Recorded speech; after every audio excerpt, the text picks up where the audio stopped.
చల్లని రూపాయికి గీతలు ఎక్కువగా అన్నట్టు నీకు పని జాత కాదు ఏమి జాత కాదు, మాటలైతే మాట్లాడతావు లబలబా అని అయితే మా వారైతే అంటారు.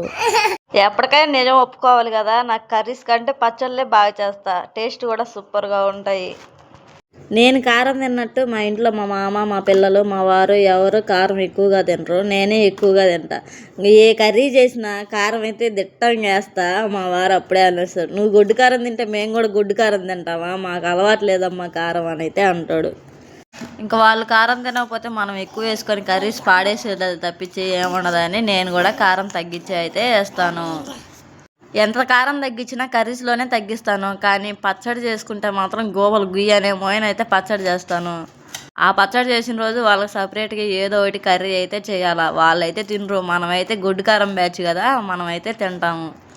ఈసారి దొండకాయలు, బీరకాయలు, టమాటాలు, పచ్చిమిరపకాయలు, రవ్వంత చింతపండు, ఎల్లుల్లిపాయలు వేసి పచ్చడి అయితే నూరా. టేస్ట్ అయితే సూపర్గా ఉంది, ఒకసారి మీరు కూడా ట్రై చేయండి. Okay, bye bye. వెళ్ళే ముందు సబ్స్క్రైబ్ చేసుకోండి.